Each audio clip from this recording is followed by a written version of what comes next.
The Duke set the dowry chest back upon her father's table with the quiet finality of a man closing an account, and said before the assembled company that he would not take a shilling of it. Wren Calder, 26, stood near the window where the afternoon light could not quite reach her, and did not move. She did not yet know what that single refusal would cost her father, or what it would earn her instead. She would understand it before the year was out, and would thank him for it, though not in any manner the room now watching them would have thought to call thanks. The parlour at Hartwell held perhaps a dozen witnesses to what looked, in that moment, like her father's ruin. Mr. Otway, with his spectacles pushed high on his nose, 2 aunts by marriage come to see a settlement signed rather than unsigned, Sir Hugh Bardell invited more for form than friendship, and cousin Simeon Calder standing very straight beside the mantel, his gloves folded over one wrist as though he had dressed for a funeral and arrived early. Simeon's face held nothing at all. That, Wren thought, watching him the way she had been taught to watch a column of figures for the one number that did not sit easily among its neighbours, was itself worth noting. She had heard him, not a quarter hour before, murmur something to his clerk in the passage, say nothing more than the sum, price, and let his Grace draw his own conclusions, and had thought little of it until now. Watching the Duke rest one broad hand flat upon the chest's rosewood lid, as though he meant to hold something down inside it a moment longer. "Your Grace," her father said, and stopped, because there did not seem to be a second half to the sentence that would not shame him further. "I have looked at the deed of settlement twice, Miss Calder, and the trust accounts once," the Duke said. "I will not spend what I have not earned the right to spend, and until the sums in that chest can be made to agree with the sums on that paper, I have not earned it." His eyes moved once, briefly, to Simeon, and returned to Josiah. "I mean no insult to your daughter." "Then you mean one to me," her father said. "Lo, I mean an accounting," the Duke said. "There is a difference, though I grant the room may be slow to see it." Someone near the door made a sound that was almost a laugh, and swallowed it. Wren crossed the room before her father could gather himself to answer, her half-boots quiet on the old carpet, and laid her hand upon the chest beside the Duke's, so that for a moment they held the same weight together. "I will take it, then, since no one else will own it," she said, "and thank you for the trouble of carrying it back to us yourself, rather than sending it by a servant who might have dropped it on the step." The Duke looked at her for the length of one full breath, the first time all afternoon he had looked at her directly, rather than at her father or the paper between them. "You are not offended," he said. "It was not a question, quite. I have not decided yet what I am," she said. "I find it takes me longer than most people." She did not yet know that he would remember that sentence for a year, and repay it to her nearly word for word, on a morning when the stakes between them had entirely changed. She lifted the chest, lighter than she had expected, and she filed that too, the way she filed every fact that did not sit easily among its neighbours, and carried it from the room without waiting for her father's permission or anyone's blessing, aware of Simeon's eyes following her the whole way to the door, pleasant, unhurried, giving nothing back.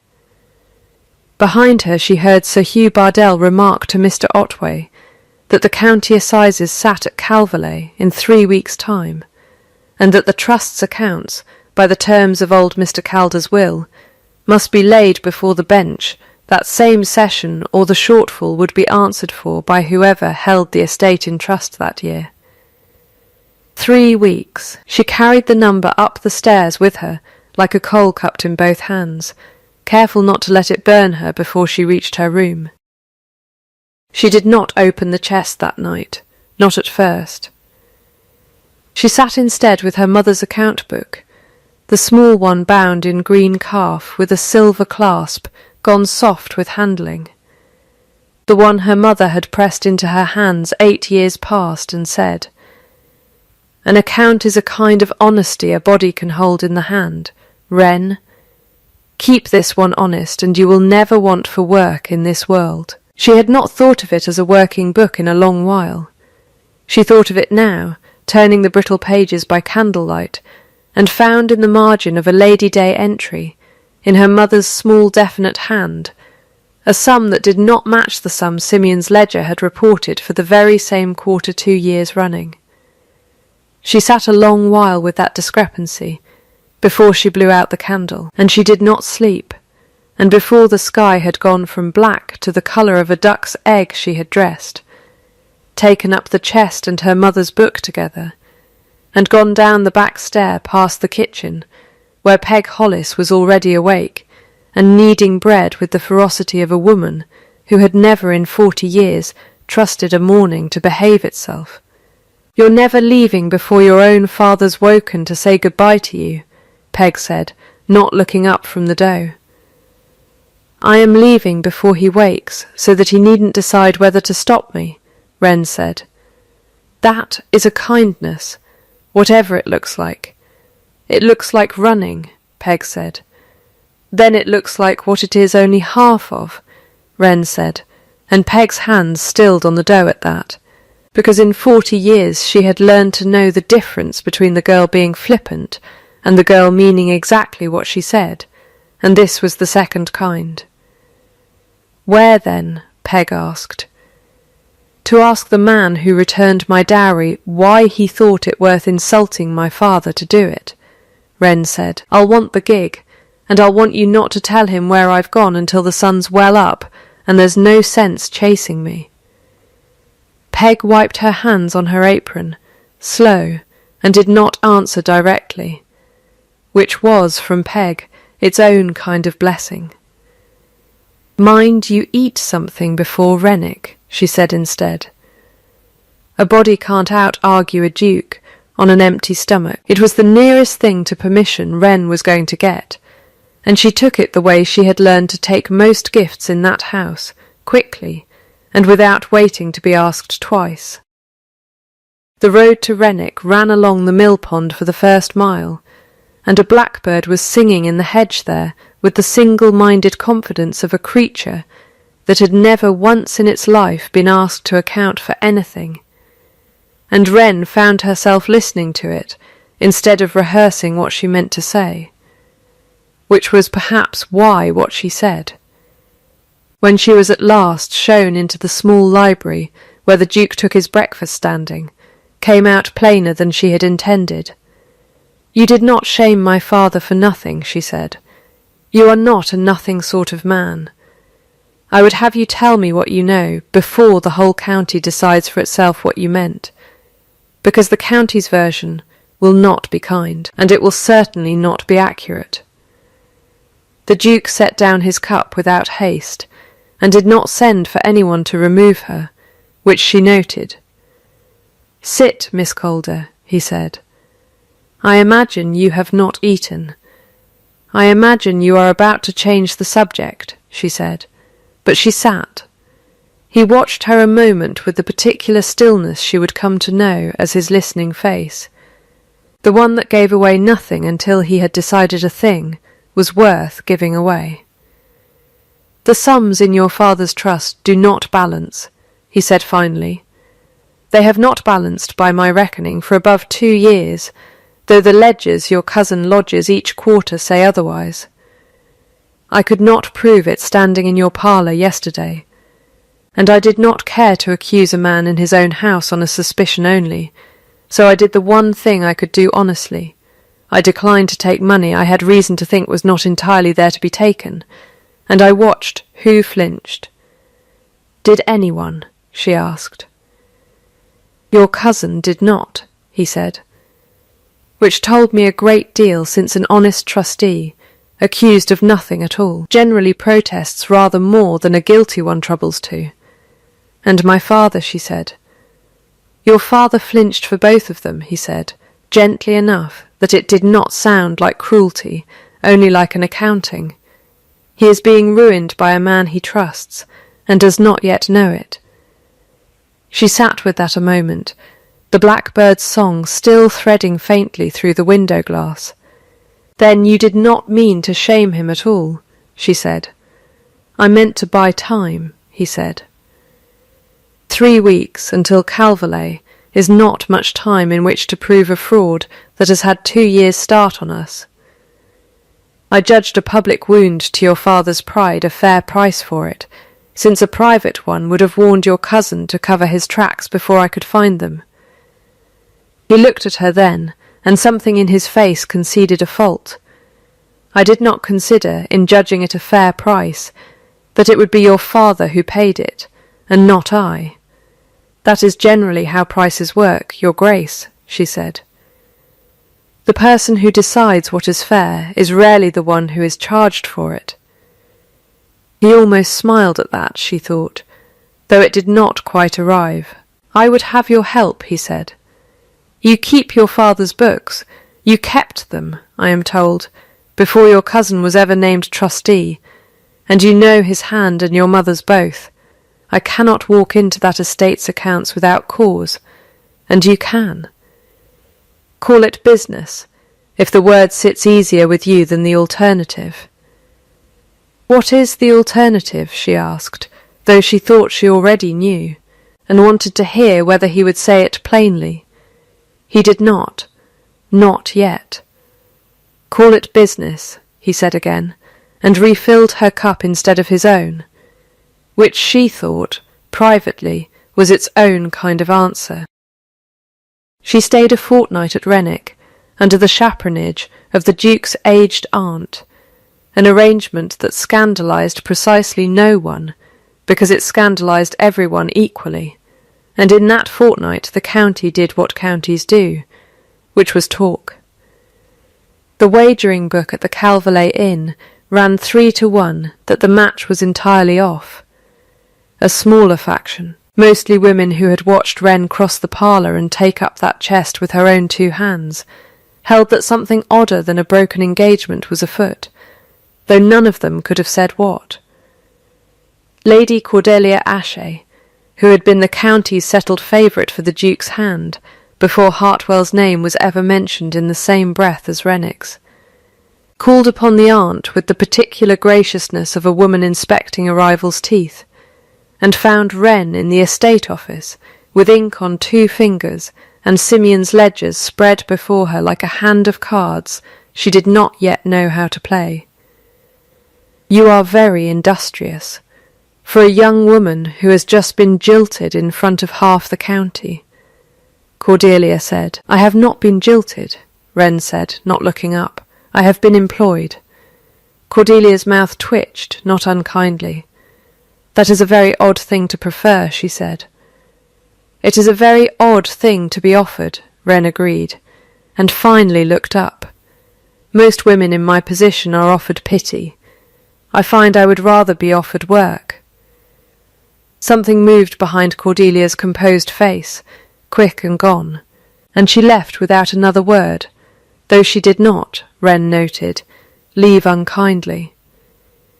It was in that same fortnight, bent over the estate's grain accounts with a candle burned near to its socket, that Wren found the first hard thread to pull, a receipt for seed corn, dated a full year before the ink upon it could possibly have been made, by the maker's mark stamped faintly along its edge, a mark her mother had once shown her how to read on a paper twice this old. She said nothing of it yet, even to the Duke.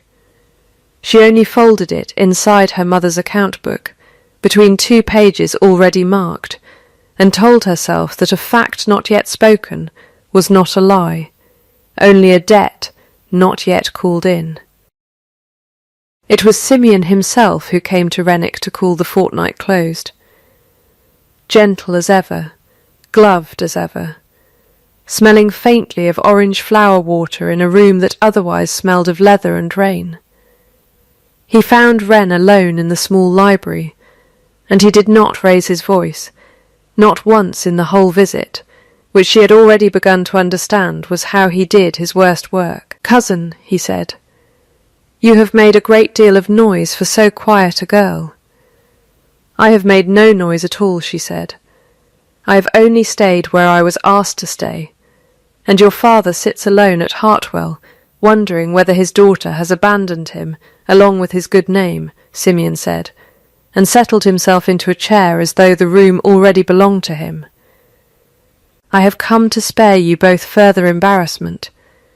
There is a way through this that costs no one anything they cannot afford to lose. Mr. Grieve has 3,000 a year, and has said more than once that a sensible wife matters more to him than a fashionable one. Marry within the month, and the trust's shortfall, whatever its cause, becomes a private family matter, quietly made good, and never spoken of before a bench of strangers at Calverley. Your father keeps his name, you keep your comfort. It is, I think, the kindest arithmetic available to any of us."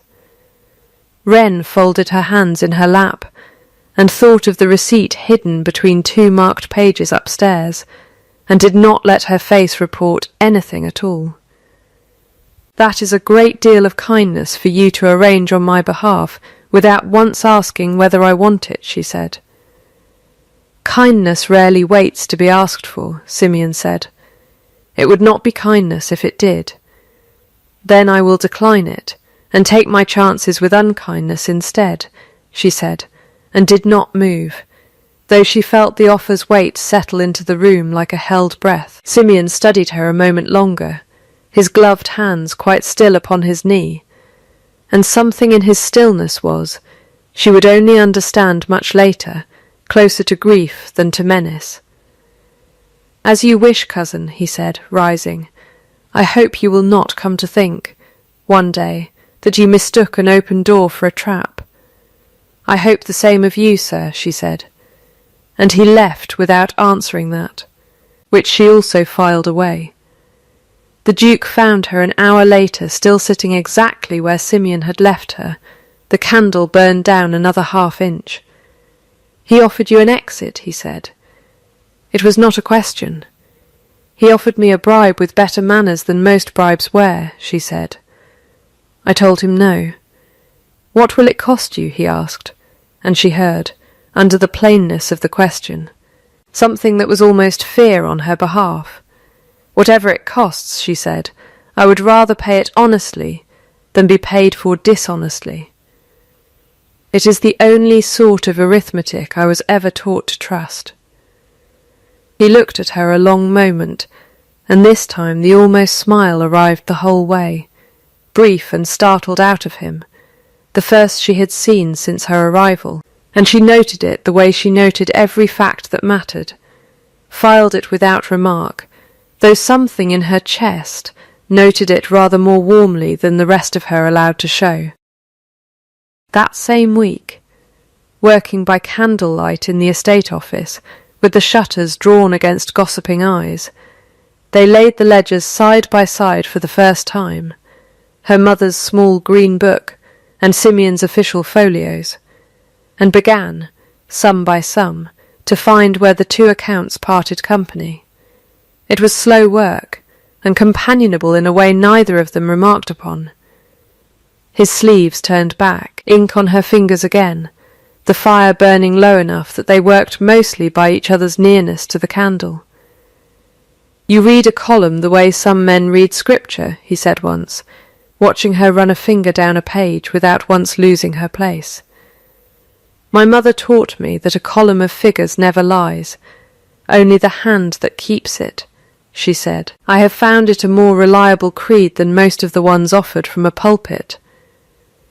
He laughed at that, short and surprised out of him, and she looked up sharply, because in a fortnight she had not once heard him laugh, and understood, without being told, that she had just witnessed something rare enough to be worth remembering. "You find that funny," she said, and he shook his head, still half smiling.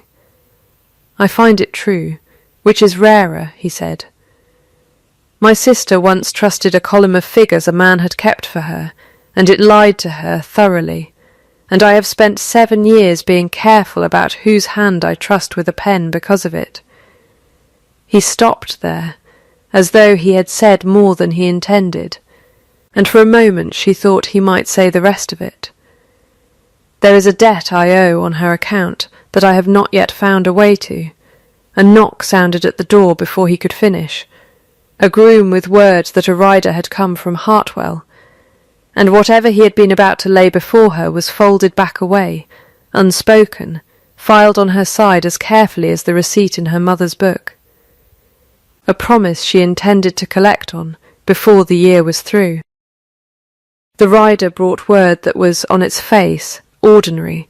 Her father wished her home before the harvest suppers began, lest tongues wag further.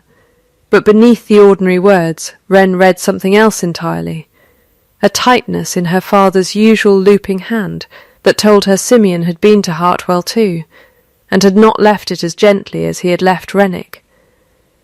She returned the next morning, the account books wrapped carefully in oilcloth against the damp, and found her father greatly changed in the 10 days she had been gone, thinner about the face, quicker to apologize for things that wanted no apology. Simeon has been kind, he told her, more than once, in the particular voice of a man convincing himself of a thing he only half believed, and each time he said it she heard, underneath, the sound of a man being slowly and courteously dismantled. It was on the 3rd evening home that the blow fell that would nearly undo the whole fortnight's careful work. Simeon called at Hartwell with Mr. Otway in tow, and a document in his hand, and laid it before Josiah and Wren both, with an expression of profound, well-mannered regret. I had hoped never to have to show this to either of you, he said, and his voice, as ever, did not rise. It is a receipt for seed corn, in your daughter's hand, cousin, dated a 12-month before the corn in question was ever purchased, the very sort of irregularity, I fear, that a desperate household sometimes resorts to when it wishes its accounts to look healthier on paper than they are in the granary. I do not accuse Wren of intending fraud. I accuse her only of a daughter's loyalty, covering for a father's difficulties, in a hand so like her late mother's that no clerk in the county would think twice to doubt it. Wren felt the floor of the room shift beneath her, not because the accusation was true, but because it was so exactly, elegantly false, built from the very fact that had been her chief asset, her competence. Her likeness to her mother's hand turned suddenly into a rope to hang her with. That receipt is a forgery, and not mine, she said, her voice steadier than her hands. Then you will have no objection to its being laid before the bench at Calverley alongside the rest, Simeon said, gentle as milk. And it is the truth those men are meant to weigh, cousin, not our fondness for one another. I only wish, for all our sakes, that fondness were enough. The days that followed were the worst Wren had known since her mother's death. Word of the forged receipt ran ahead of them through the county faster than any honest fact ever travelled, and where before the talk had been of a broken engagement, it was now of something uglier, a family's desperation dressed up as a daughter's crime. The Duke, warned off by his own steward, and by a letter from an aunt in town, urging him not to let his name be dragged through a country scandal not his own, kept his distance from Hartwell for 3 days that felt, to Wren, like a door quietly closing, and when he did come, it was with a plan already formed that he had not troubled to lay before her first. You will go to my aunt's house in town until the assizes, he told her, in the estate office, without preamble. It is not safe for you to be seen at Hartwell while this receipt is being talked over in every parlour between here and Calverley. You have decided this for me, she said, very quietly, and he had the grace to look uncertain, though he did not retract it. "I have decided it to protect you," he said. "That is the second time in a fortnight you have decided what protecting me requires, without once asking whether I wish to be protected in that particular fashion," she said. "You returned my dowry without warning me. Now you would remove me from my own father's house, without asking my leave. I begin to wonder, Your Grace, whether you mean to marry a wife or to manage an estate you have not yet purchased." That landed harder than she had intended, and she watched it land, and did not take it back, because it was, she thought, entirely true. He was quiet a long moment. "My sister was managed instead of asked. Once," he said finally, low. "It went very badly for her, and I swore I would never again decide, alone, what another person ought to be spared. I see I have broken that oath within a fortnight of making it to myself." "Then unbreak it," she said gentler now. "Ask me." He asked her. She refused the aunt's house, and stayed, and the quarrel between them settled into something neither triumphant nor entirely healed, a debt of trust each still owed the other, filed, and not yet called in.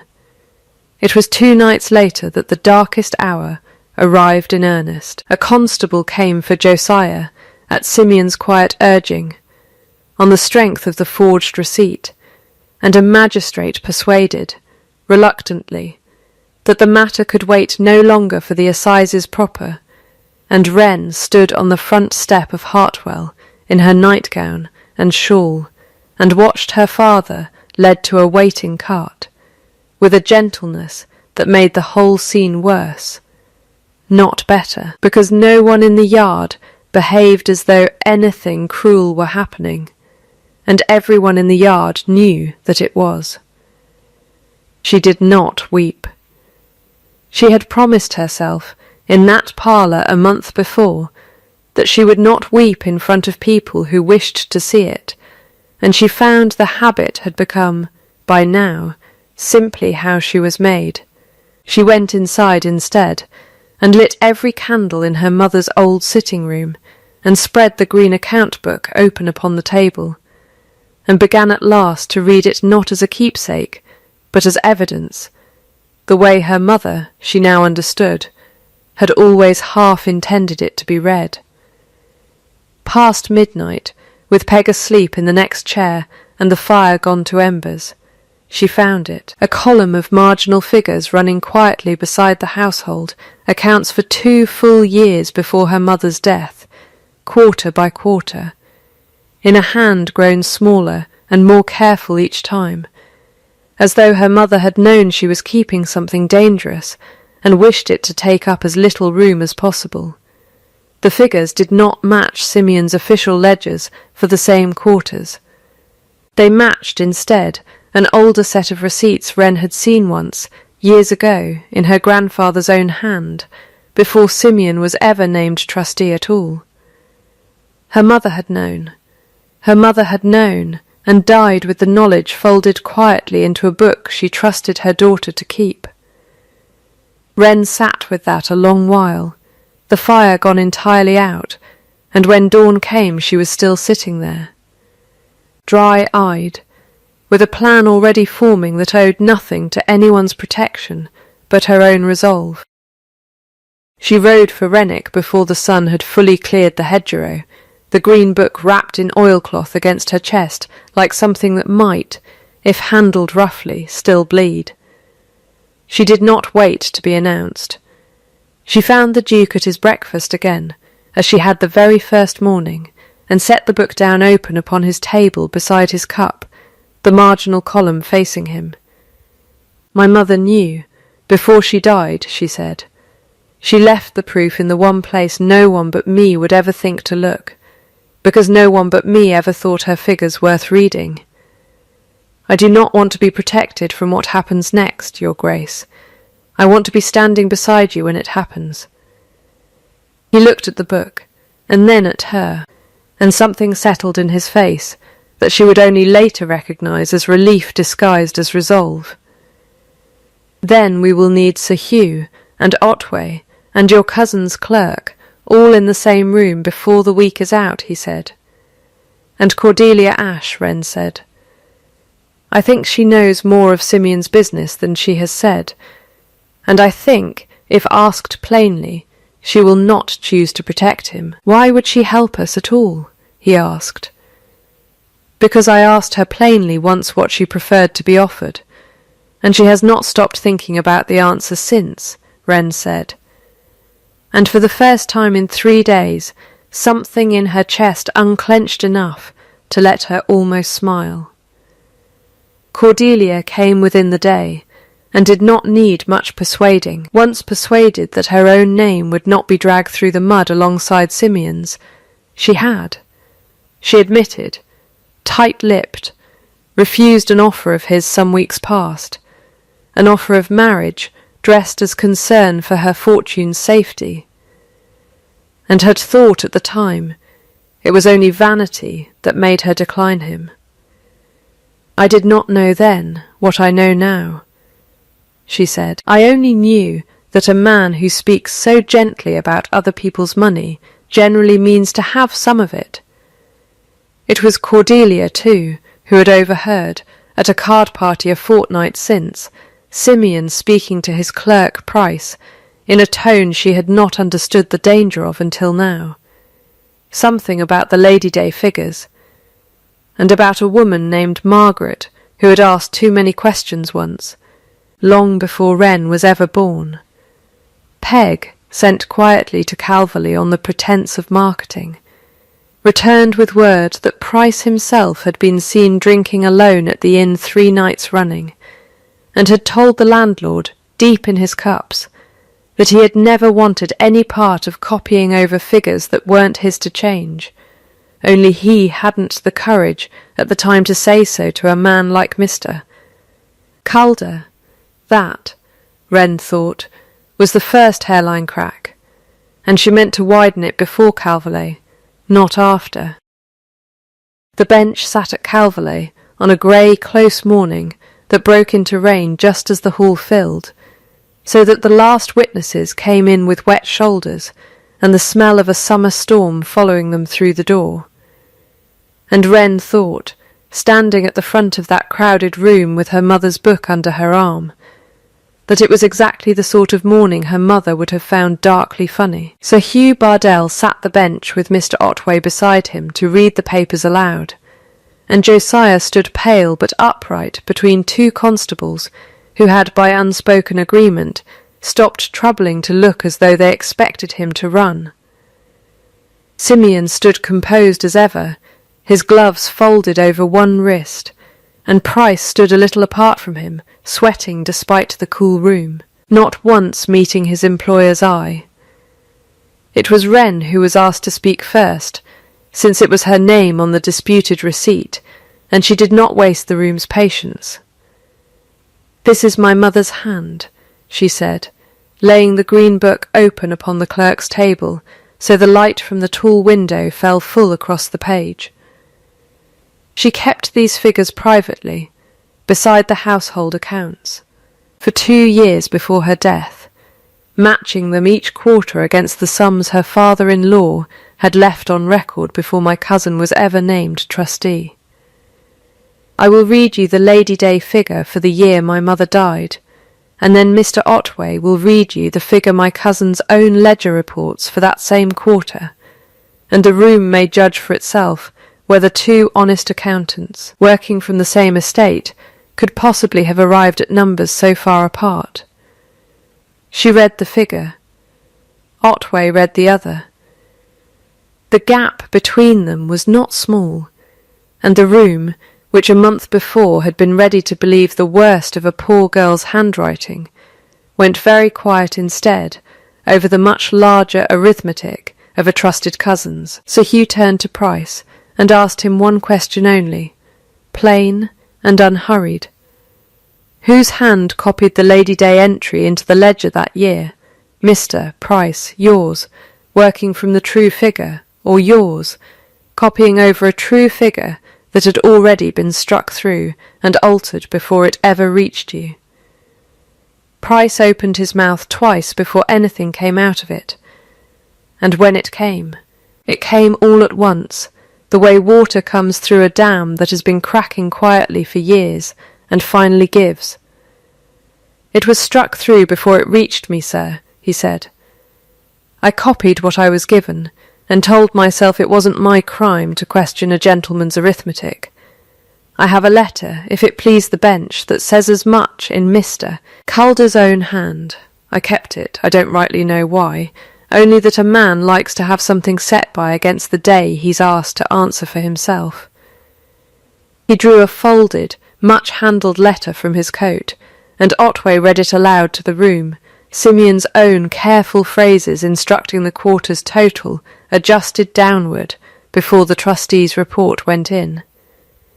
And the words landed in that hall with a finality no amount of gentle argument could soften afterward. Simeon did not protest.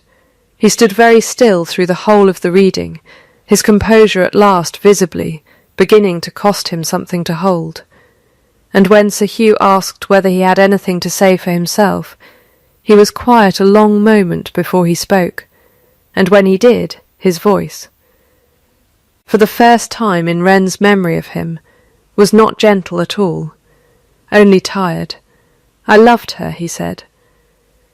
"Margaret, before your father ever came courting, Miss Calder, I asked her, and she chose the steadier man, and told me kindly that I would thank her for it one day.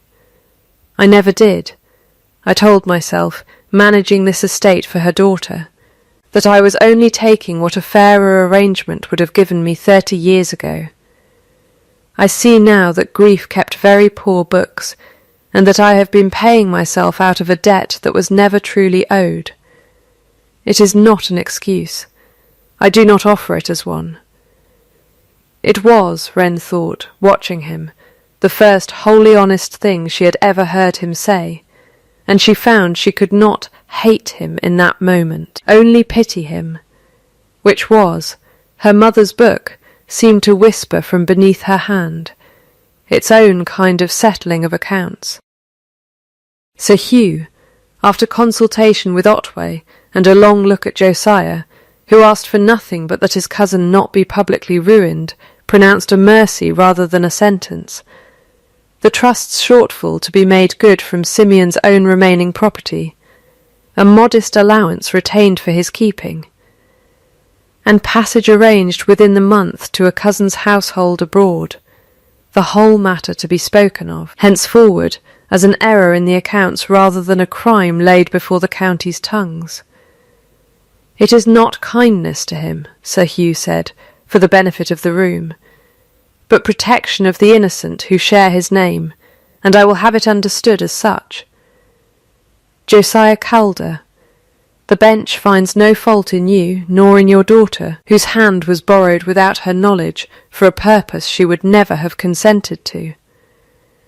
The rain had stopped by the time the hall emptied, and a thin grey light came through the tall window and lay across the floor where Simeon had stood, and somewhere outside a blackbird, unconcerned with any of it, began again to sing. It was 3 weeks later, in the small library at Renwick, where they had first laid the ledgers side by side, that the Duke asked her properly, with no chest of coin on the table between them, and no crowd to watch her answer. "I have earned it now, I think," he said, without preamble, in a manner she had come to recognise as entirely his own. "Earned what?" she asked, though she suspected. "The right to spend what I have not earned," he said, "which is you, Miss Calder, though I find the word spend entirely wrong for what I mean, since I do not wish to purchase you at all. I wish only to be chosen, freely, by a woman who has never once in her life been paid for anything except in work honestly done, and I would have her know that this is not payment either. Marry me because you wish it, and for no other reason the world could name, since it is the only reason I mean to accept." She was quiet a moment, turning that over the way she turned over any sum she meant to trust with her whole self. "You once told a room full of witnesses that you had not decided what you were," she said. "I find I have decided at last. I am a woman who prefers to be offered work rather than pity, and I find, Your Grace, that loving you is the first work I have ever wanted for its own sake, and not because anyone required it of me." "That is not quite a yes," he said, and she laughed. The first easy laugh she had allowed herself in a month. "It is entirely a yes," she said. "I have simply never learnt to say anything plainly, when I can say it in a column instead." They were married quietly in October, in the small stone church at Fenwick Parva, with the harvest already in and the hedgerows going gold, Josiah standing steadier than he had stood in a year to give his daughter away, and Peg weeping into a handkerchief she had sworn beforehand she would not need, muttering to anyone near enough to hear that pride was a coat too heavy for a wedding, and she had left hers hanging by the door where it belonged. Cordelia Ashley stood among the small company too, dignified and unattached, and, by every account that reached Renwick over the following year, entirely content to remain so. Having discovered in herself, she wrote once to Wren, a taste for her own company she had never before been permitted to indulge. Mr. Price kept his post as clerk under Renwick's own steward, sobered and grateful, and was heard to say more than once that he had never in his life been so relieved to lose an argument as the day the bench asked him one honest question. Simeon Calder wrote, twice a year, brief and correct letters from his cousin's household abroad, asking after no one by name but always, at the letter's close, hoping the account books balanced. Josiah lived to see the village school his late wife had once hoped to found opened at last upon the recovered trust's foundation, and stood at its door the day it opened with an expression Wren had not seen on his face since before her mother died. A year turned, nearly to the week, and on a close. Warm morning much like the one that had opened this whole account, a small crowd gathered once more in a parlour, this time at Renwick, this time smiling, to watch a chest set down upon a table before witnesses. It was the same rosewood chest, its lid a little more worn, and this time it was Wren's own hand that set it down, and Alaric's beside it, together, before the assembled trustees of the new village school, endowed that day, and every year after, from the estate's own honest surplus, no shame in it anywhere, only a gift freely given, because both givers had chosen it. A blackbird sang somewhere beyond the open window, unconcerned as ever with the business of accounts. And Wren, watching the sun move slowly across the parlour floor, exactly as it had moved a year before, thought that her mother had been right after all, and said so aloud, to no one in particular and to everyone in the room at once, the books do not lie. Whatever the hands that keep them, only be patient and honest. And in time every account will balance. If this story warmed you, the quiet ledger a mother left behind, the dowry given back so it could be given honestly, the daughter who took what was hers, and walked out into the dark to go and earn the rest, then come sit by the fire a while longer with me. There is a chair kept for you here, a kettle always near the boil, and no shame at all in staying past the hour you meant to leave. Tell me, in the comments, which line you would have kept for yourself if you had been standing in that parlour. The one about earning the right to spend, or the one about being paid at last in work honestly done. And if you would like to be here the next time a story like this one is told, keep your place by the fire and subscribe. I promise to keep the candle lit. Until then, sleep well, and be gentle with anyone who has ever handed you back something you thought was lost, only to watch you carry it out the door yourself, by morning, entirely on your own 2 feet.